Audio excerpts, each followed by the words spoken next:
tell me what attracted you to the part of Sonic. Sure. For me, it was I played this video game as a kid when it came out in 1991. I was such a fan of it and loved it so much. And then watching the iterations of it through animation or all those other things, when they said, would you want to be the voice of this? It was like a dream come true because I love video games, I love animation, and then James is in it and Jim is in it. So it was just like a dream come true. And the script is really good, and our director Jeff Fowler did an incredible job with it. So it was the easiest yes I've ever said in my entire life.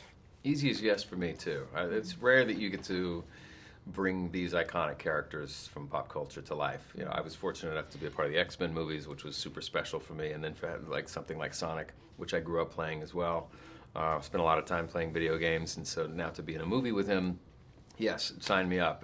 Jim Carrey, Ben, everybody. It was like a knockout cast. It was like, absolutely, I want to do it. And also I have kids, and to be able to do a movie that you can enjoy with them as well. My son, my 6-year-old son now, is like obsessed with all the older animations, like the cartoons. Oh, really? Yeah, and then there's some like That's newer great. ones that were like in the last 10 years. Yeah.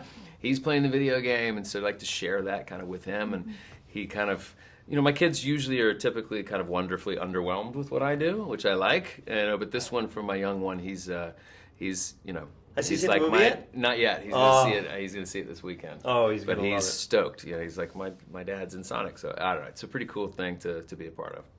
Very cool. So how did you come up with the right voice for Sonic? Did you have any specific inspirations? Yeah, or- so the way that I did it was I played the video games a lot, so I took a lot of that, and then I read the script. But for me, when I watched the video game, this kid almost, is running so fast, so I want to bring the energy of what I watched and what I love so much in the video games.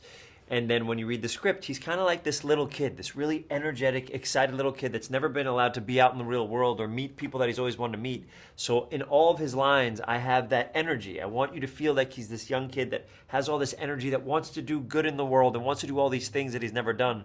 So in all my lines, I kind of did that. And I always wanted to, from the video games, watching his attitude and his comedic sensibilities, I want to make sure anytime he could be funny where it doesn't take away from the drama or James' great performance, that he was getting the opportunity to be funny throughout. Because, it's a comedy and we have these big set pieces and all these cool explosions and fights, but also it's a buddy comedy with these two guys. So I want to make sure the heart was there and the comedy was there.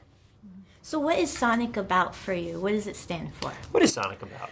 Sonic is about blue.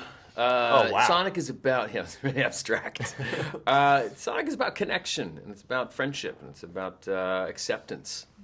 To me, it's like these two characters, that day they met, did not really, or at least from my character's perspective, he wasn't anticipating meeting this little, like you said, like a little kid who's just hyper and curious about the world and adventurous. And Tom is more of a guy who, is wanting to kind of he's outgrowing this small town cop job that he's been there with for a while, and he finds inspiration in this young sort of pure spirit of this little hedgehog, and they, I don't think either one of them, or I guess Sonic was hoping to become friends with Tom. Yeah.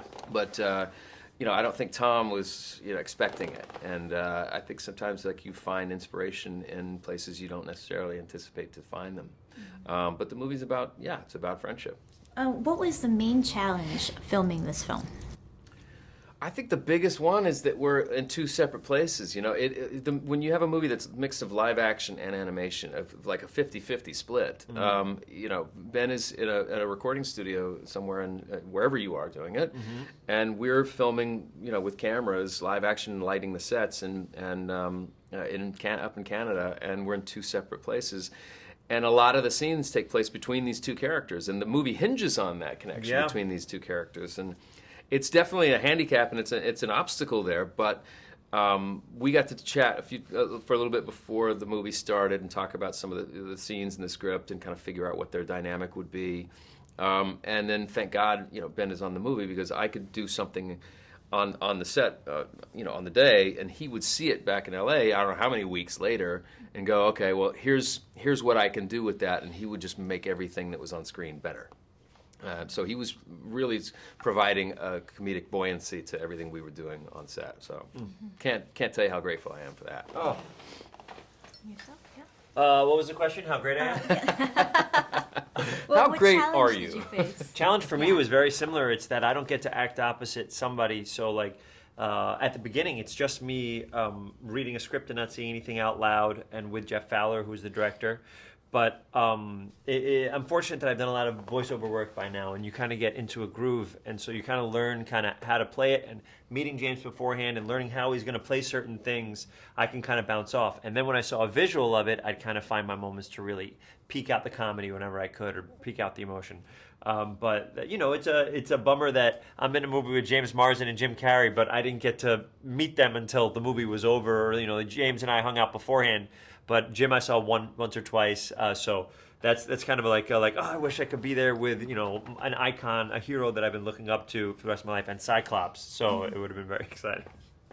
Oh, So- that's very kind of you. You were Cyclops, or were you Nightcrawler? I forget. So long ago. So if you could have some powers like Sonic, what would it be? Ooh. I mean, yeah, I know it's the super speed thing to me is like, give it to me. I like speed anyway. Like I like driving cars. I like racing cars. It's one thing that I do with my older son. Do you race cars? I do. Oh, that's yeah, cool. On a track? Yeah, we go to Willow Springs Oh, and how do track cool. days, and we do gas karting out in Fontana. And to be, I love what I do, and a lot of what I do is traveling to places to shoot films.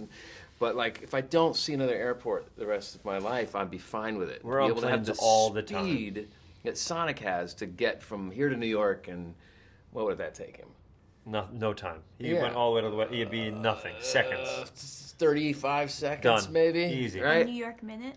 A New York A New minute. York minute. Hey, Yes. come on. Yes. How I bet exciting. Sonic could beat that. I bet. I bet he think could so. beat the New York I Minute. think so.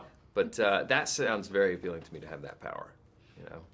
Same. It would be flight. I think it would be flight because I'm nervous of heights. It would be flight and be that speed because my family's all in New York. So the idea that after I wrap on a day, I can walk home in 10 seconds to where my family is. We could also then live anywhere we want. Yeah. Ever. It would be incredible. Yeah. Or get our favorite foods from any place. I love eating food. So it'd be so exciting for Would you that. eat the food super fast? Oh, I would eat so slow. It'd be so Oh, weird. that's when you slow it Oh, down. I mean, real weird. Like I'd eat Right. like a pasta dish in 4 hours. Yeah, because real just slow. let that set in, and then boom, you're Bam, off to I got my carb- Greece or my to, carb to loaded. Yeah. Japan or whatever. Have some sushi. Yes, and exactly eat that right. slowly. Slow. Really Right. weird. Like open chew, man. Chew. You're barely opening your mouth. That's a good question. How slow can Sonic go? Oh, that's a good question. Maybe it's not a good question. I don't know. You tell me. No one wants to hear about how slow Sonic is. You turned on yourself so quickly. You know, it's a great yeah. question. Nah, I screwed it up. I do that often. So tell me, are you guys gamers? Do you play video games? And beyond Sonic, what other games do you play if you do? Oh.